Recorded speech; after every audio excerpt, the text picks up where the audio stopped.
what are the causes of low iron level and what are the top foods ఇవాళ ఈ వీడియోలో మీకు చెప్తాను. హై, నా పేరు కిరణ్ మే, నేను మీ nutritionist and health coach.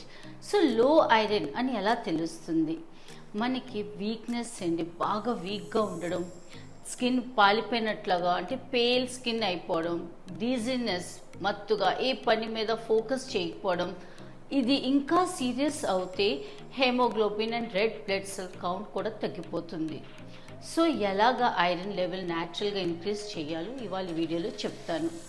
Number 1 వచ్చేయండి fish, chicken, eggs and red మీట్లో వచ్చి లివర్. ఇవి బాగా తీసుకున్నట్లుగా అయితే మనకి ఐరన్ లెవెల్ అనేది న్యాచురల్గా పెరుగుతుంది.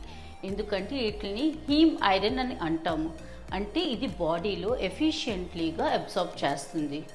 అందుకే నాన్ వెజిటేరియన్ వాళ్ళకి ఐరన్ డెఫిషియన్సీ అన్నది పెద్దగా ఉండదు.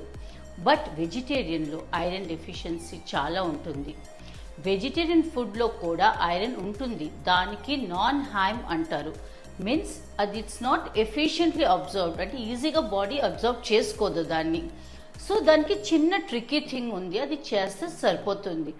ఎప్పుడైతే ఐరన్ ఫుడ్స్ తీసుకుంటామో, ఐరన్ సోర్స్ ఫుడ్, దాంతోపాటు వైటమిన్ సి ఫుడ్ కూడా తీసుకుంటే అది ఐరన్ ఎన్హాన్సర్ ఫుడ్ అంటాం అనమాట. అంటే ఐరన్ ఈజీగా అబ్సార్బ్ చేస్తుంది మనకి. దానికి అంటే వైటమిన్ సి ఫుడ్ అంటే లైక్ టొమాటోస్, లెమన్, ఉసిరికాయ, ఇవి తీసుకున్నట్లుగా అయితే రోజు ఈ ఐరన్ ఫుడ్తో పాటు ఈజీ అవుతుంది బాడీ అబ్సార్బ్ చేసుకోవడానికి. సో వెజిటేరియన్లో ఐరన్ ఫుడ్ ఏముందంటే నెంబర్ 1 వచ్చి పాలకూర, రాగి, అరటి పువ్వు మనలో చాలా తక్కువ తింటాం, బట్ అది very good source of iron అండి, చాలా ఉంటుంది అందులో. నెక్స్ట్ వచ్చి బీట్రూట్ పచ్చిది కంట కొంచెం బాయిల్ చేసుకొని దాంట్లో చిన్న బెల్లం వేసుకొని తింటే, అది ఎప్పుడైతే కలిపి తింటామో అది గుడ్ సోర్స్ ఆఫ్ ఐరన్ అవుతుంది. నువ్వులు బాగా రోస్ట్ చేసి దాంట్లో బెల్లం కలిపి నువ్వులుండ అది తినొచ్చు. రెడ్ బీన్స్, కిడ్నీ బీన్స్ అంటాం, అంటే రాజ్మా రాత్రి నానబెట్టి మార్నింగ్ చేసినట్లుగా అయితే that is also good source of iron.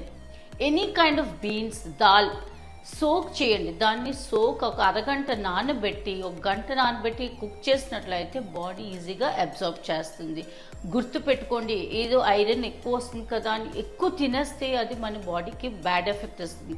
So మోడరేట్గా తినండి, బట్ అన్ని వెరైటీస్ అన్నది ఎవ్రీడే డైట్లో యాడ్ చేయండి. సో ఇవి తిన్నట్లుగా అయితే వైటమిన్ సి ఫుడ్ కూడా తీసుకోండి, అది బాడీకి ఐరన్ ఈజీగా అబ్జర్బ్ చేస్తుంది. అండ్ చిన్న టిప్ ఏంటంటే ఐరన్ కడాయిలో కుక్ చేసుకోండి, అది చాలా మంచిది, scientifically it is proven also. And blood test చేసుకోండి, so that if iron deficiency చాలా ఎక్కువగా ఉంటే ఫుడ్ సరిపోదు, ఐరన్ సప్లిమెంట్స్ తీసుకోవాలి. డాక్టర్ని కన్సల్ట్ చేసి ఐరన్ సప్లిమెంట్ అన్నది తీసుకోండి. Take care. నమస్తే.